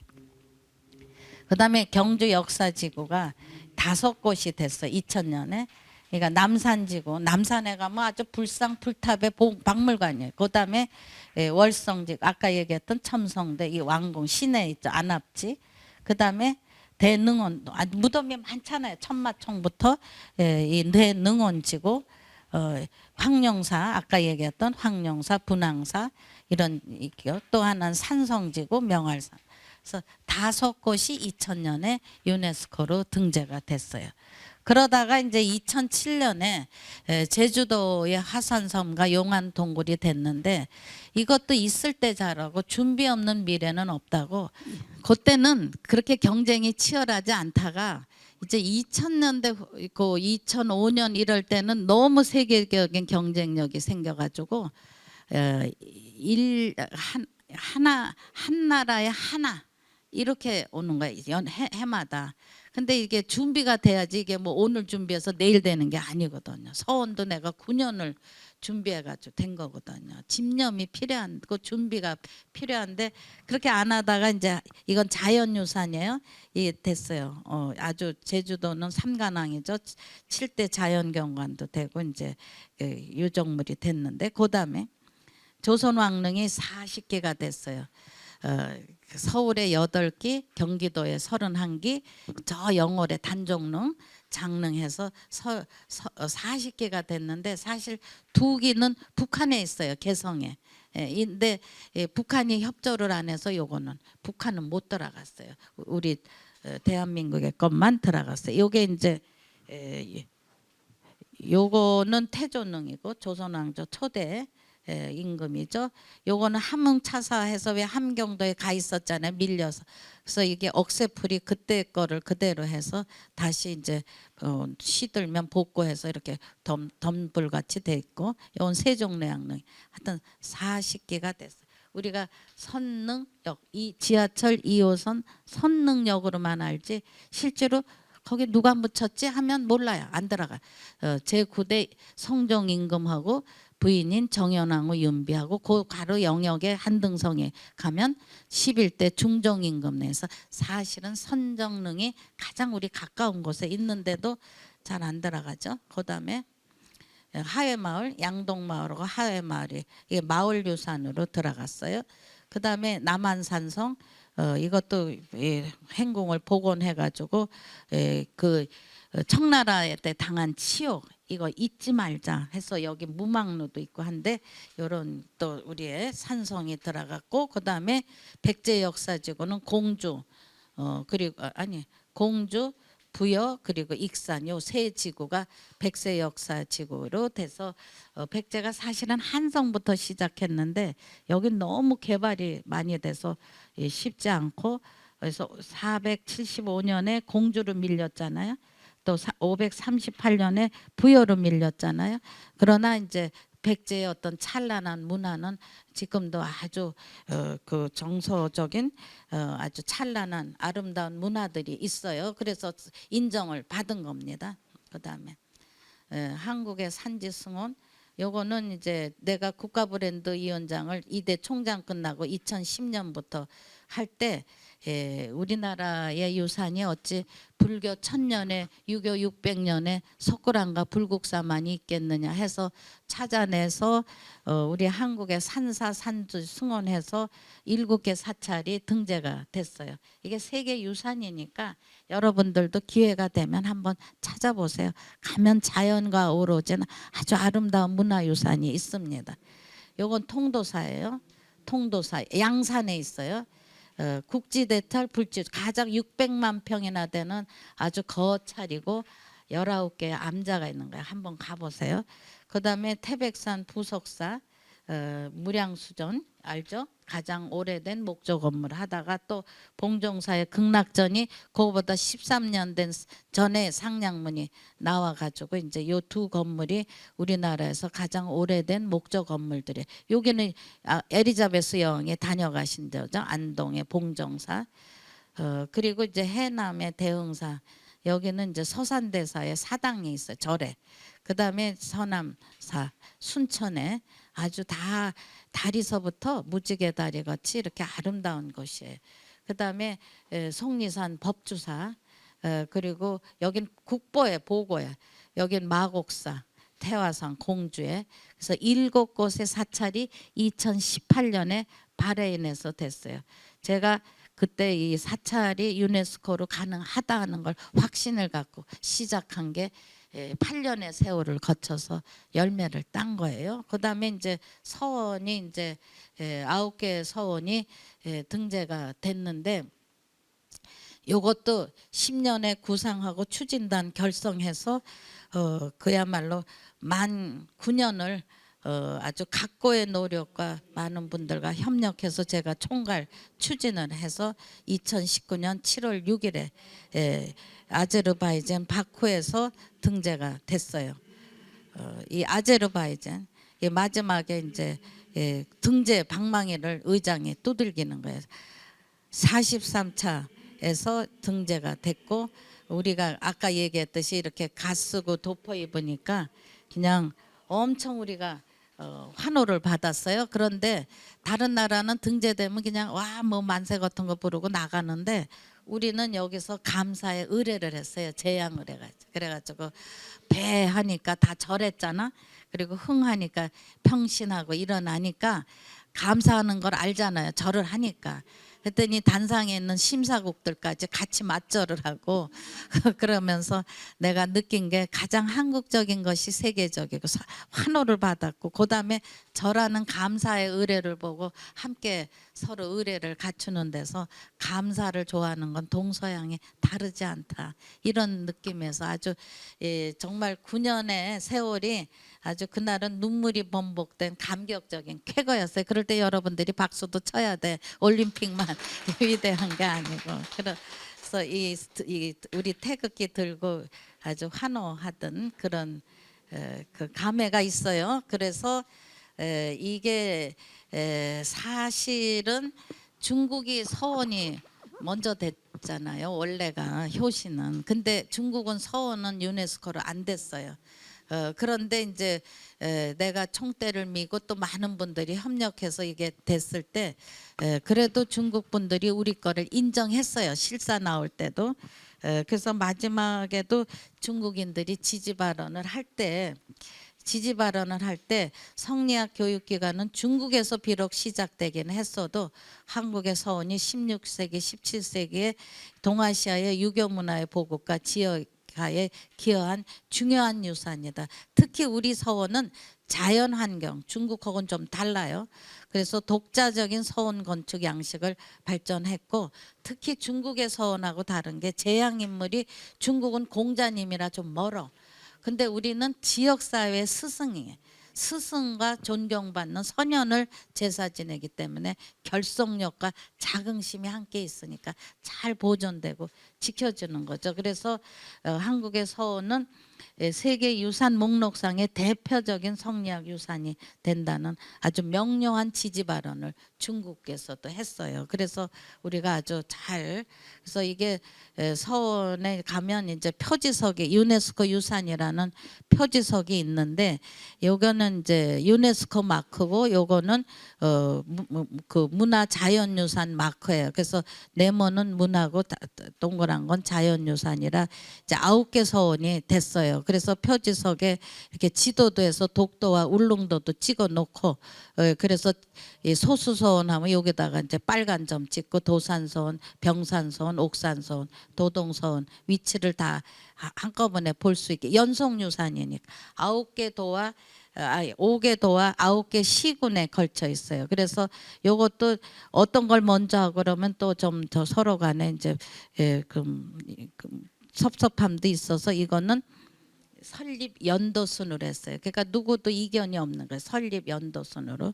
그래서 소수서원은 뭐 백운동 서원이라고 1543년에 안양 선생을 제향했던 제일 최초의 서원이에요.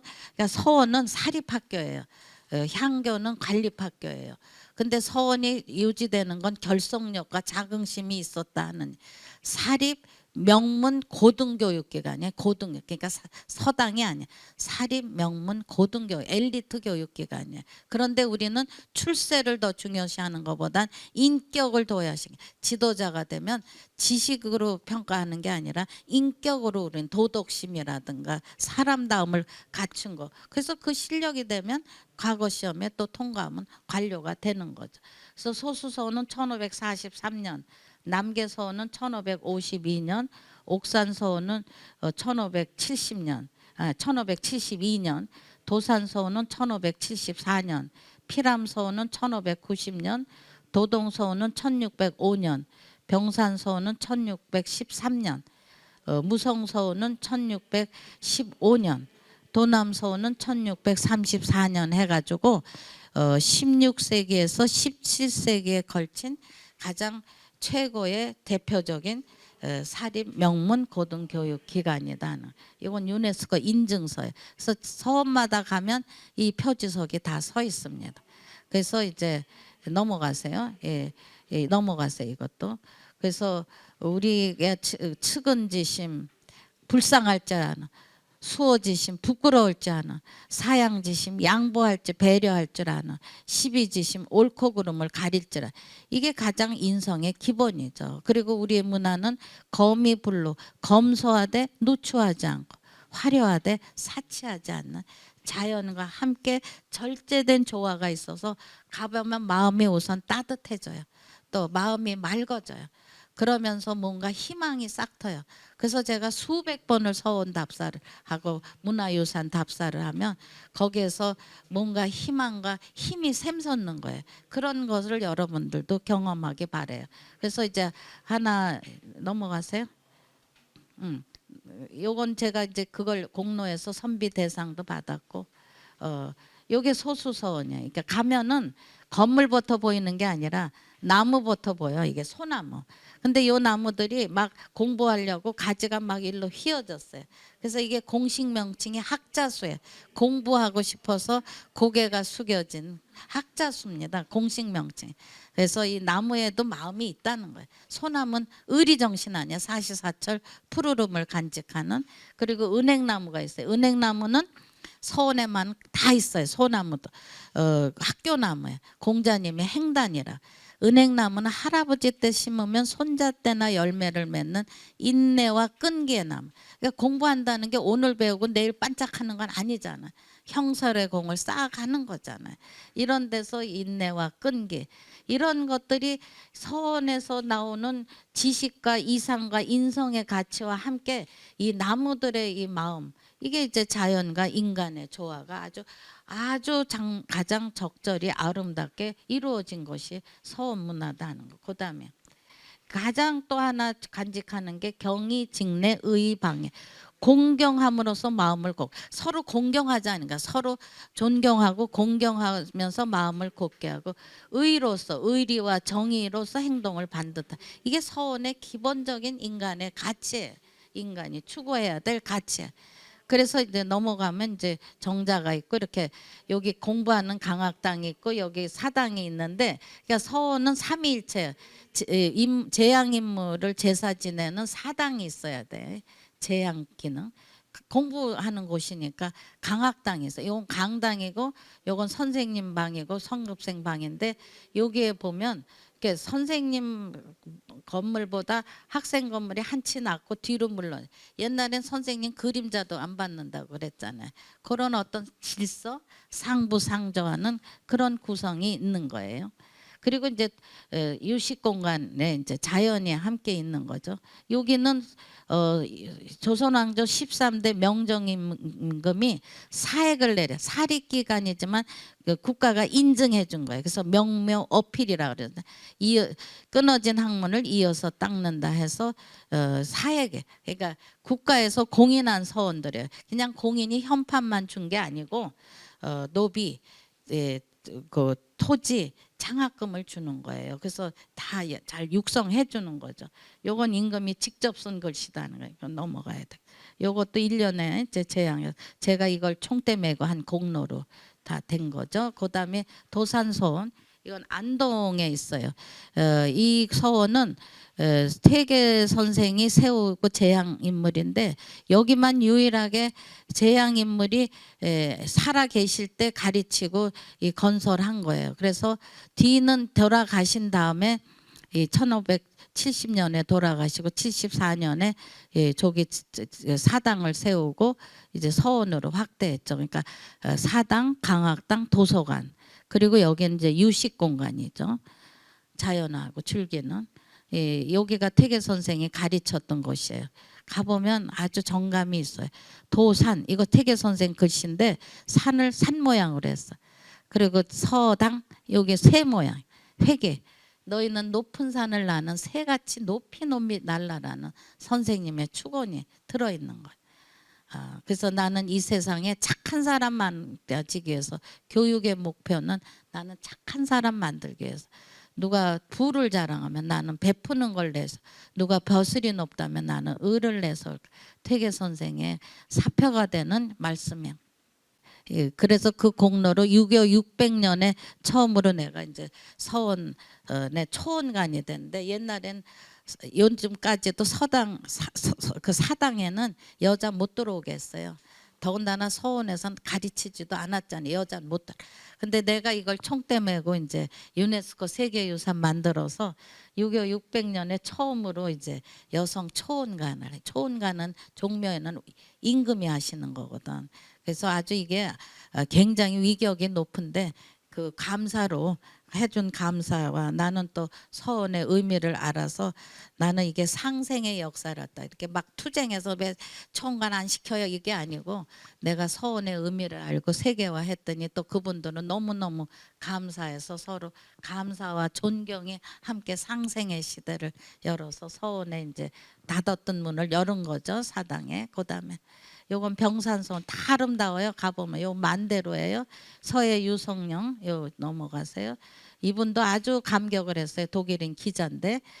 그다음에 복례문 넘어가고 저렇게 병산이 보는 만대로가 아주 가면 그냥 가슴이 환하게 트여요. 그다음에 유성령 선생의 징비록, 유명하잖아요. 이순신 장군도 기용하시고 예, 임진왜란을 예, 잘 극복하는 영의정까지 하신데 나중에 이걸 지난 날을 반성하고 후에 근심이 없도록 한다는 데서 현장에서 지금 겪은 일, 예, 예, 그 들은 일을 모아서 당대인들에겐 징계 채찍을 후손에겐 경계 교훈을 남기게 해서 기록한 이 일본에서도 아주 베스트셀러가 그 당시에도 됐는데 이분이 이렇게 말씀했어요. 앞에 가는 수레바퀴가 넘어지는 걸 보고도 내 수레바퀴를 고치지 못하면 또 넘어질 수밖에 없다. 그런 교훈의 말씀이 징비록에 있어요. 그 다음에 요건 경주의 옥산소원에 공부를 하려면 맑은 마음을 가지고 해서 외나무 다리를 건너요. 계곡에 맑은. 그래서 여기에 은행나무가 있고 여기 세심대라고 퇴계 선생의 글씨가 있어요. 마음을 깨끗이 씻자. 그래서 이건 회재 선생의 이 얼마나 아름다. 예, 그 회재 선생의 예, 인해 이런 유명한 일강 삼목서는 아주 유명한 상소문이에요. 인사 신중하게 하고 하늘 무서운 줄 알고 정치하고 인성을 바로잡고 뭐 이런 인해 정치와 옥산서원은 추사글씨예요. 그다음에 대구의 이제 달성의 도동서원인데 여기도 낙동강이 흘러요. 그래서 여기에 은행나무에 그 한원당 김갱필 선생을 제양하는데 이게 벼락 맞았어요. 어느 때.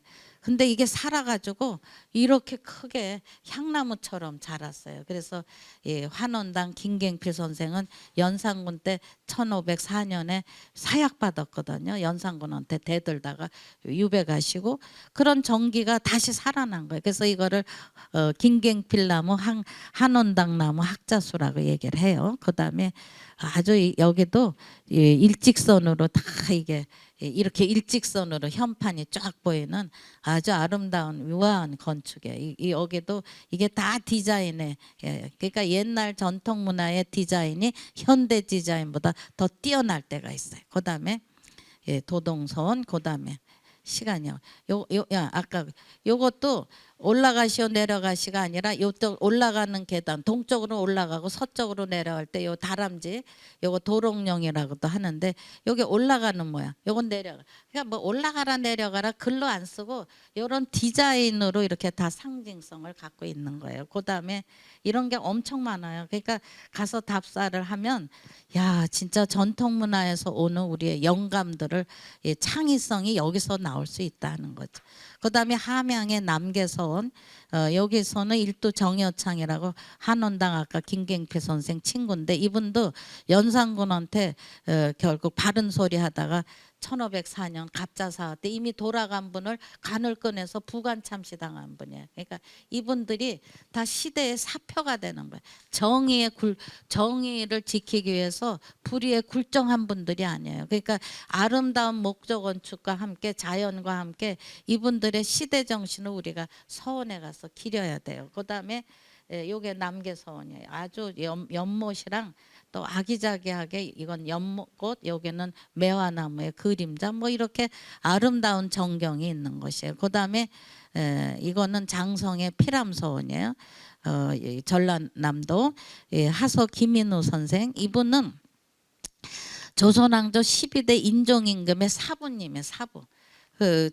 그런데 인종이 왕이 되면 참 착한 마음으로 잘하겠다는 기대를 했는데 8개월뿐이 못해요. 일설에 문정왕후 계모가 구박했다고 해서 그냥 시달리다가 제명을 못 다했다 했지만 하여튼 8개월 만에 돌아가서 이 김인우 선생이 얼마나 인종에게 사모하는 마음으로 사모곡이란 유사소라는 것도 유소사 그래서 절대로 간직이 안 나가요. 그리고 돌아간 날은 통곡대에 가서 통곡하고 사롱문 그러니까 일종의 선비 문화를 창출하신 분이야. 그러니까 우리가 소세원이라든가 시경정이라든가 요 일대에 담양하고 이 선비 문화가 융성되던 것이야. 요건 정조임금이 인종이 하서한테 내린 묵죽도를 기념하는 전각을 후대에 정조임금이 집을 세워 주신 거예요. 그다음에 넘어가시죠. 요 통곡했던 통곡대도 있어요. 인종을 길. 그다음에 무성서원은 마을 속에 있어요. 정읍에 있는데 그래서 조금 옆이 많이 이렇게 조금 해도 이 최치원 유일하게 신라말의 최치원 선생을 여기다 제양하는데 이분이 뭐 한 분이에요? 이 중국에 가서도 유학도 하고 관리도 하는 천재입니다. 천재. 17년을 중국에 있다 와서 과거 시험도 제안하건데 안 받아들여서 은둔하고 지방간으로 와서 지방에서 흥학 교학 운동을 일으킨 분이에요. 그리고 이분이 유불선 유학자인데 너무 갈등이 심하니까 유교 불교의 좋은 점, 도가의 좋은 점 해서 유불선의 통합 정신을 일으키신 분이에요. 그래서 사회 통합과 접하군생 만물에 가까이 다가가서 변화시키고 감화시키면서 생명을 회복시키는 그런 숭고한 공동체 정신이에요. 그다음에 여기서도 제가 작년에 초원관을 했고 그다음에 도남소원은 논산에 있는데 임진왜란 정묘호란이라고 이게 막 질서가 흐트러지고 피폐한 데서 이분은 예학 질서를 일으키는 예학 운동을 하는 기호아파의 아주 대표예요. 율곡의 제자고 그래서 여기에 아주 응도당이라는 아주 우아한 강당이 있어요.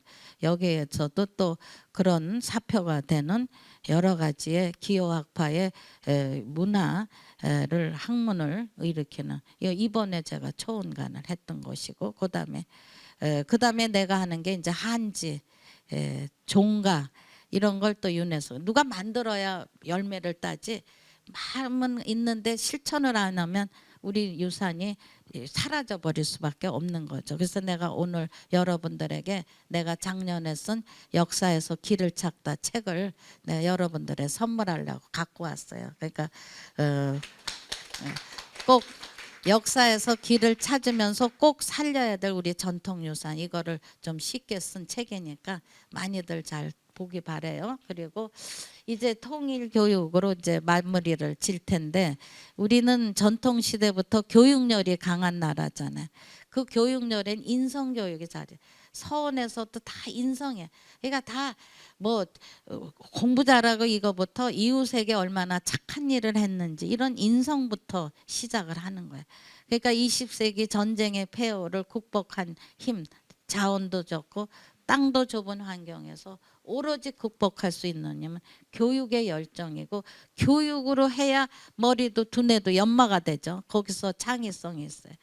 통일의 미래를 이끌어갈 젊은 세대들의 통일에 대한 인식은 그냥 먼 나라 지금 그게 절박하지가 않잖아요. 당연해요. 그런 데서 대학의 통일인서 조사에도 오히려 찬성보다 반대가 지금 그런 우려가 우리 어른들한테도 많이 있는 거죠. 이게 잘 이게 서로 신뢰 속에 넘어가서야 해야 되는데 그래서 또 하나는 6.25 때 참혹한 현실을 모른 채 분단을 자연스러운 삶의 조건으로 밖에 두고 지금 뭐 치열한 경쟁, 취업난 이런 데서 통일에 대한 것을 하기가 어렵죠. 그런데 아까 얘기했듯이 어떤 영향을 미칠 수 있냐 어떤 통일이래야 되는지는 조금 생각해 볼 만은 하다 이거야. 통일은 목적의 끝이 아니라 또 하나의 시작이기 때문에 그런데 우리나라 법률 11,690호의 통일교육 지원법이 있어요.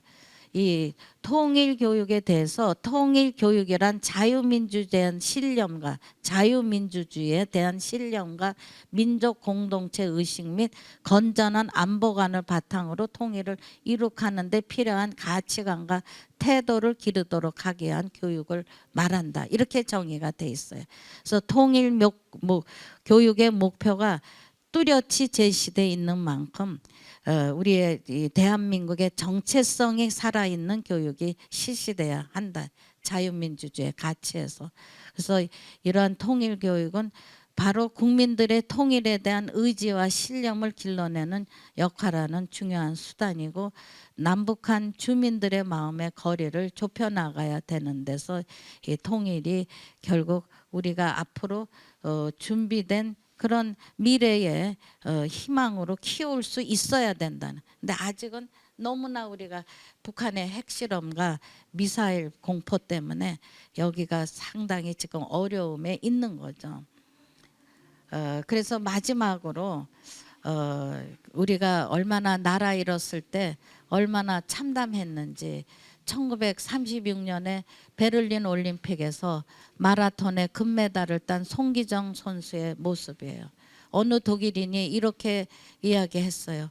왜 마라톤 올림픽에 꽂힌 마라톤에서 금메달을 딴 선수의 모습이 이리 막 그냥 그야말로 쾌활하고 그 환희의 그런 모습이 아니라 이렇게 고개 숙인 슬픈 모습인지 의아해서 자료를 찾아봤더니 식민지의 청년이었더라. 식민지의 서글픔, 억울함, 답답함을 달림으로써 해소하려 했는데 막상 메달을 따니까 달려야 될 태극기 대신에 일장기가 달리고 일장기가 올라가는 데서 한없이 서글프고 슬픈 비극의 고개 숙인 마라토너를 보고 역사의 실망, 절망과 참담함을 느꼈다는. 그런데 1992년에 바르셀로나 올림픽에서 빼앗겼던 빼앗겼던 나라를 다시 찾은 민족답게 잃어버렸던 금메달을 다시 찾아서 이제는 노인이 된 송기정 엉에게 갖다 바치는 황영조 선수의 모습을 보고 역사의 희망을 되찾았다는 거예요. 이제 당당하게 태극기가 달리고 태극기가 올라가고 애국가가 울려 퍼지는 가운데 가슴에 손을 얹고 태극기의 경의를 표하는 황영조 선수의 모습은 어느 세계인도 연출하지 못한 한국인들의 책임감, 열정, 애국심이 만들어낸 역사의 명장면이라고 했어요. 뜻이 있는 곳에 길이 열리는 거예요. 그런 데서 우리가 이런 각고의 노력에 우리 선조들의 그런 열정과 책임, 이거를 우리가 더 큰 아름다운 바톤으로 만들어서 우리가 세계의 가장 1등 국가로서의 자긍심을 우리 후손들에게 물려줄 수 있어야 돼요. 그런 데서 우리가 이제는 동족끼리 미움과 갈등을 대물림하지 말고 진정한 서로의 믿고 의지하고 사랑하는 마음의 노래가 울려 퍼질 때 이제 사회 문화의 통합의 길이 열리지 않을까 하면서 강의 마치겠습니다. 고맙습니다.